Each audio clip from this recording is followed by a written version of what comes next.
Hi everyone. This is my not necessarily my final update on the WTC, but this is my summary of the meta as I see it, um, and also a look back to sort of my predictions for what would happen. I may at one point do one more video because I've been collecting data, and that data is being crunched right now, not just by myself, but also by Russell Wright, who's running the World Open War. He is the one who inspired me to do all this data collection. Um, he and I might collaborate at one point and just go through the numbers as he views them. But right now, this is my summary of the data as I see it. Um, the data has also been released to the captains of the WTC. Um, it's not something that I'm releasing to the public. I'm just releasing my conclusions here, because it's not like it's sensitive material, but it is basically players evaluating other players. How good was that player? And that I don't think it's something that should be public because it's not very scientific, and some people might get a little offended at if somebody doesn't rate them very highly, um, and it's just what it is. It's just between 1 and 6 people who have played maybe one game against you and don't really know you. So it's not really science what I've got here, but basically what I'm trying to do is I'm going to try and figure out if I can learn something about what's good and what's not in bold action. So let's go and check out what it all says. Um, so this is my post-event analysis of the WTC-23. Um, the disclaimers. We have this. I have. Well, it was Russell who set it up. This ranking system where you rank people and you rank lists from 1 to 5, and it's very unscientific. But basically, what it is, go and watch my video on ranking system. Is a 1 is a bad player, someone who doesn't know the rules, someone who's maybe just starting out, completely starting out. A 2 is someone who's not a competitive player, who maybe is in it for other reasons.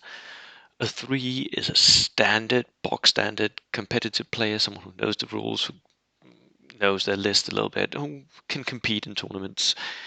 A 4 is a strong competitive player, someone who regularly wins tournaments, someone who regularly finishes in the top 5.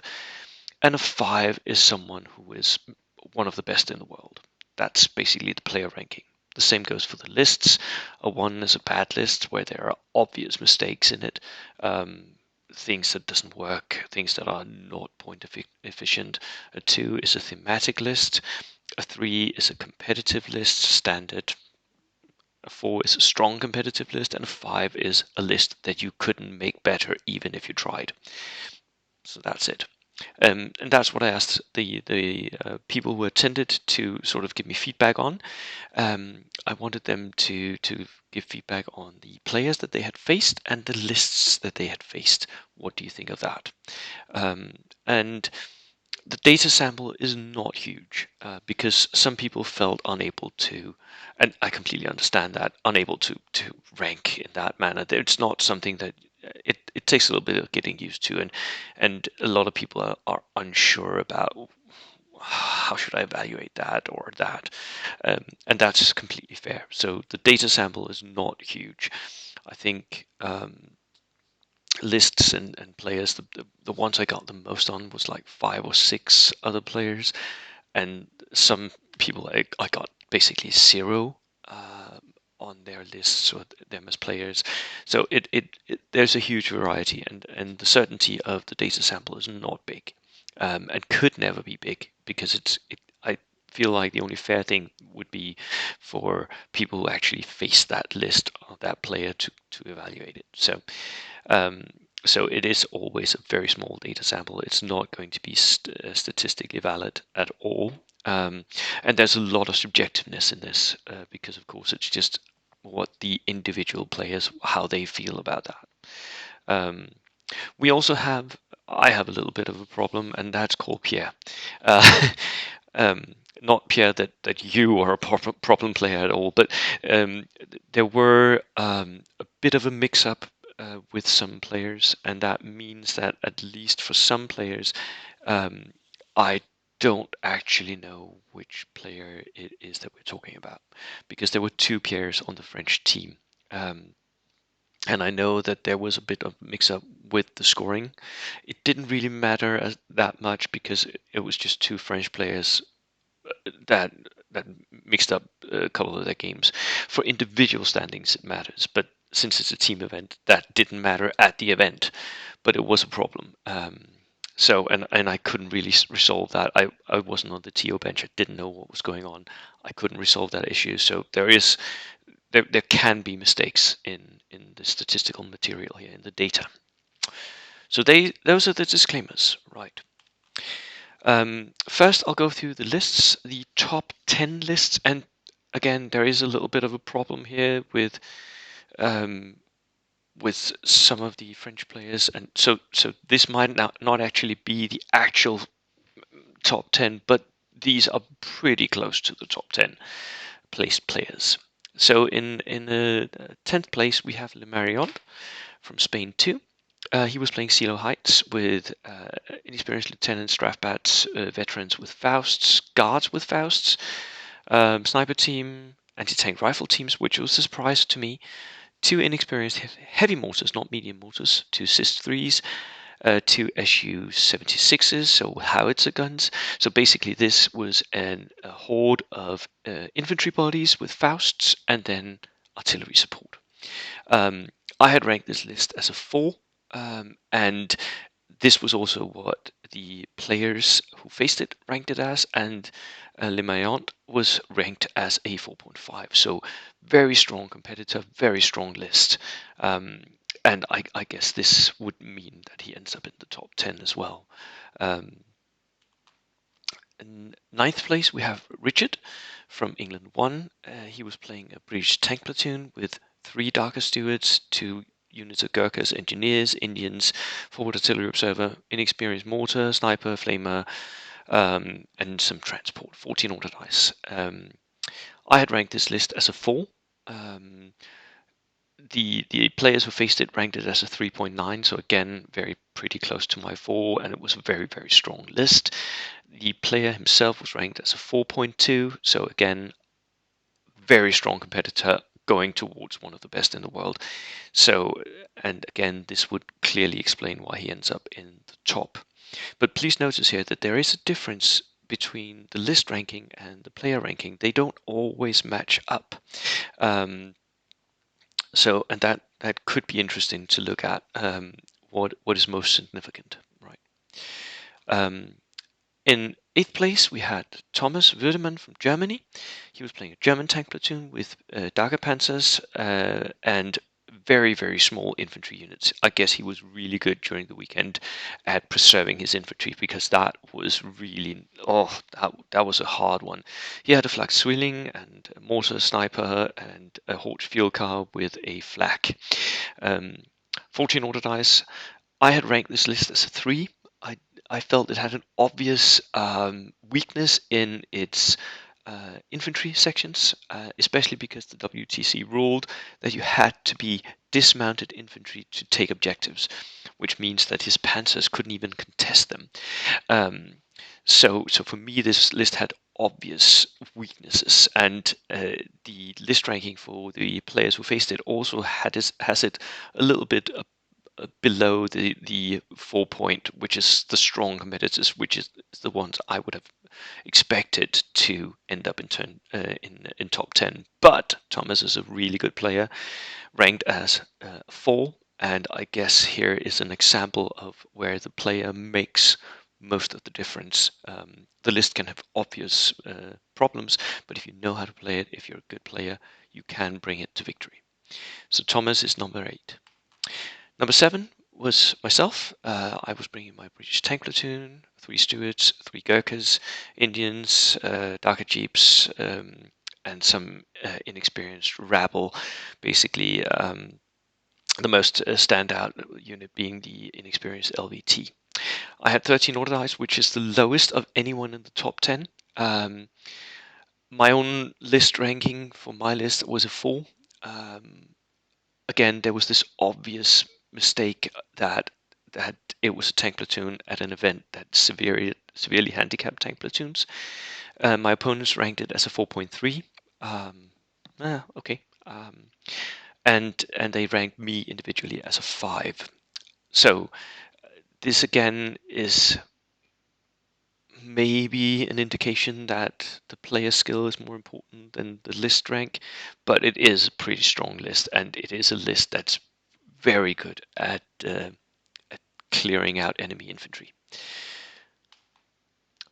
Number 6 was Paul Wickens from Wales. He was bringing a British generic reinforced platoon. He had it was a Gurkha platoon, 4 units of Gurkhas, Indians, mortar, flamer team, Pier team, all the teams. He had a Staghound and a Darker Steward, so 2 tanks.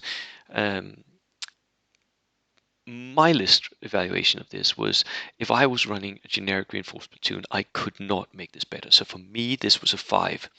And the players who faced him also thought it was a 5. It was a really, really well thought out list with all the trimmings. It had all the tools that you could ever need. There is a little bit of an assault list here going on, but at the same time, it's got so many tools, different tools. It's got a howitzer, it's got a pier, it's got flamer, it's got armor, it's got everything. So it is ranked very, very highly. It's a 5 rank, and Paul Wickens was evaluated by his opponents to be a 4.5. So again, a very, very strong player. Number 5 was a bit of a surprise because the Swedes were first timers at the WTC, but we already knew, because some of my guys had been at a tournament in Sweden and met the Swedish guys, that they were pretty good. They knew what they were doing. So number 5 was Carl-Johan from Sweden. He was also bringing a British reinforced platoon. Again, a couple of Gurkhas, some engineers, a land mattress, and a long-range desert truck, and a Darker Steward. For me, this had obvious weaknesses in that the Gurkha units were always going to get pinned because they were foot slugging, because the engineers needed the trucks. So for me, I had initially ranked this as a 3. The players who faced it ranked it as a 3.5, and ranked the player as a 3.5. So a good competitive player with a good competitive list, and he finished up number 5. So well done, Carl-Johan. That was really, really well done. The reason I ranked it a little bit lower was that the Gurkhas want to get up and go into close combat, and a land mattress doesn't actually want you to be close to the enemy. A long-range desert truck it's open-topped soft skin, so it's pretty vulnerable, as is the trucks for the engineers. So there was a lot of things that I felt like it was vulnerable to pins, basically, this army. But the player made it work, definitely did. So congratulations on that. Then for number 4, we had Raziel from Spain. This was not a surprise. He is a really, really good player. He was playing Silo Heights, as he often does. He plays Soviets. He had Strafbats, veterans with Fausts. He had Flamers. He had tank hunter teams with Fausts. He had inexperienced medium mortars double up because he was playing Silo Heights. He had double light autocannon, which was a surprise to me, and which I guess he has done really well with that. I normally don't like those light autocannons because they're just a light autocannon lugging down one line, but and double Darker Stewards. So a good list, 16 order dice. My list ranking was a 4. The players who faced it was a 5, so they obviously regarded it as being better than I did. For me, it was just those light autocannons that are fixed that you can't really move. That drew me down a little. I thought that was a mistake. It obviously wasn't, which just goes to show that sometimes your list evaluation is very subjective, as I said before, and it doesn't really fit with reality. Raziel was ranked as a 4. I would personally maybe rate him even higher than that. he does not make many mistakes, and he's really good with Soviets. But, well, it's up to the players who faced him. I didn't face him. Number 3 was Luke Slater from England. This was not as much of a surprise. I already knew Luke's name because I had seen him do well in British tournaments, so I knew that he was going to be a good competitor for England 1. He was using Stalingrad, the Street Fighting Academy. He was using vets with Fausts, engineers with Fausts. He had flamer teams, 2 of those, dog mines. He had an inexperienced heavy mortar, and then he had multi-rocket launchers, 3 of them. So for me, this was never going to be a top competitor list because this was basically what I call a noob basher list, where you have a lot of multi-rocket launchers in the list. And if that does well, if you roll a lot of 6s, then you're going to win. If you don't, you're never going to see top tables. So Luke obviously knew how to play this. He had the means. He had the means to force his enemy to move towards him, and then the means to counterpunch that enemy. At 18 order dice, that was a good list. I had ranked it as a 4. The players facing it ranked it as a 4, and everyone ranked him as a 4. The player himself. So strong list, strong competitor. Yeah, well done, Luke. In second place, we had Marek Zelinsky from Poland. Marek played Western Desert, and he had actually brought this list to the Danish Nationals the week before, or 14 days before the WTC, so he knew his list. For me, this was a big surprise because I had not ranked this list as something that would do so well, but he obviously did. He even had an LMG in one of his units. So he had bought an LMG, and he had 8 camels in one unit as well. And instead of 2 Darker Stewards or whatever, he had brought 2 cruiser tanks, because that's what you have to do if you bring in Western Desert, and double light howitzers. So for me, this was a 3. I thought this was not that great. It had a lot of regular infantry, a lot of skirmish-like infantry.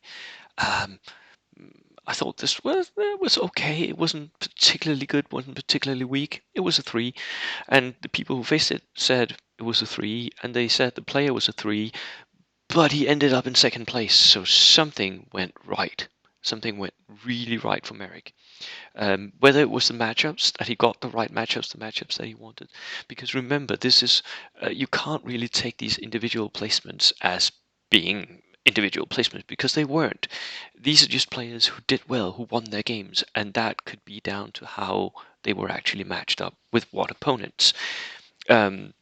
Because there's the whole matchup system where you're a team of 4 and you have to get the right matchups for your armies, and sometimes you have to throw someone before a bus because, well, somebody's going to have to face that army that no one wants to face. Go ahead. But sometimes some players are lucky enough to avoid that, and then they end up on top. Merrick is also a pretty good player. I know him. He knows his stuff. So, congratulations, Merrick. And in first place, again, Manuel has been here before. We have seen him before. He was best placed individual player after the WTC in Poland. He fell down the ranking after Cork, but he's back in his deserved first place. He did really well at WTC. I played against him and only drew, and he really deserves this. So he was playing Silo Heights. He had an inexperienced horde. He had some veteran scouts with SMGs. He had tank hunter teams, loads of those. They are becoming a favorite with the Soviet players. Inexperienced heavy mortars, medium anti-air guns, a BA armored car, and 2 Darker Stewards, 18 order dice. A really good list. I had initially ranked it lower as a 3, but that was because of the inexperienced Strafbat units, which I don't really think work, but Manuel definitely knows how to make this work. So he was doing really well with them, and he was outflanking, and it really works for him. So my list ranking was way off on this point. People who faced it on the day ranked it as a 4.2. Obviously, my list ranking drew down because I faced him, so my list rank actually counted in this. So a lot of other people thought that this was really good at 5. And of course, the player rank could never not be a 5. Manuel is just an awesome player, and he's definitely one of the top players in the world, if not the best. I'll never say he's the best. Yeah, he is the best. God damn it. But right now, I feel like I'm tied with Manuel. Right, we have in our games we have 1 draw, 1 loss for him, 1 loss for me. So we're pretty even. Anyways, that was the top 10 lists. So what can we learn from this? Well, in summary, we're seeing Brits and Soviets. Sorry about that. That's just what's winning tournaments now. We're seeing from 13 to 18 order dice. My 13 being the low end, Manuel's 18 being the top end. The list rankings were between 3 and 5, and the player rankings were between 3 and 5. The units that we saw a lot of was Gurkhas, we saw a lot of Strafbats, we saw a lot of Darker tanks, but not exclusively so. We saw Indians for all the Brits, and a lot of artillery support. There were very different army builds, so that's really encouraging, because that means that there's not a specific army build that will win you tournaments, right? We saw horde army builds, we saw some leaf blower elements with a lot of HE, we saw some assault elements, we saw some tank elements. I'll even throw in the noob basher that Luke had brought, the multi-rocket launchers, but what we didn't see was barbecue focused lists. They sort of were noted for their absence here. There weren't any lists that had like 4 to 5 to 6 flamethrowers in them. So the barbecue was out of this year's meta, which was a surprise, because that was actually the list that did individually well last time in Cork. Dan Lane won with a barbecue list. But it was absent here. So that's the summary. The top trend for, if I look beyond just the top 10 people, if I look at the top third of all the players, we had 10 theatre platoons, 7 tank platoons, and 9 generic reinforced platoons. So that was a pretty even spread among those selectors. My list rankings, my personal list rankings, ran from 2.5 to a 5, the average being 3.5s. So I guess a pretty strong average, 3.5. That's a pretty strong average. We had 7 Soviet armies, 7 British armies, and 12 others, notably German, American, and all the Japanese armies that attended actually ended in the top third, and some Chinese armies. However, this is not that different from what we see in the other 2/3. So, in the middle third, we had 9 theatre platoons, 4 tank platoons, so a little bit fewer tank platoons, 12 generic reinforced, a little more generic reinforced platoons in comparison. My list rankings were 2.5 to 5s, and the average was 3.2, so a little lower on average. Not the individual list could be way off, right? We saw 6 Soviet armies, 4 British, and 15 others. So a bunch of the other armies actually ended up here. So maybe there is a trend there that if you bring something other than Soviets or British, you're handicapping yourself a little bit, maybe. But look at the bottom third, because the bottom third had 6 theatre platoons, 5 tank platoons, 7 generic reinforced platoons. Pretty much what the others had, right? So the spread is even for selectors. My list rankings were between 2 and 4, so a little lower again, and the average list rank was a 3. So for the bottom that was a 3, for the middle that was a 3.2, and for the top that was a 3.5. So on average, the lists actually say something about where you're going to end, but the individual ranking for the individual list doesn't really. We had 6 Soviet armies, 5 British ones, and 7 others. So again, we have this spread where there's a lot of Soviet and a lot of British armies that end up in the bottom here. So what are you going to do with that? I don't know. Conclusions. I don't think it's your list. It's not your lists that make sure that you end up somewhere else. It may be whether or not you take theatres and what theatres you take, but maybe not. I think what matters most, and what we're going to see once we get Russell to have crunched through the numbers, is I think we're going to see that the players who end up in the top third are the best players, with way more accuracy than lists. So for me, just browsing through, this is my feeling because I'm not really good at data crunching, is that player skill matters way more than your list. Um, and that's maybe because what I can see is just picking out a list, I am around 60% accurate.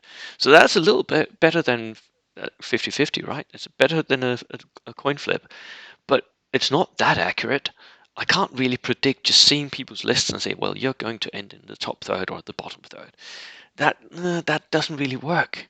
So so I think player skill is a way better indicator of and that means that we're sort of inching our way closer to the conclusion that I've always said that I feel like is the right one, that what decides a game of bold action is player skill, not your list. Although lists do have an influence, right? Yeah, that was my summary of the WTC. I look forward to talking to Russell about this as well, and look forward to next year. I'm still going to attend because I haven't won it yet. Right. Cheers, everyone.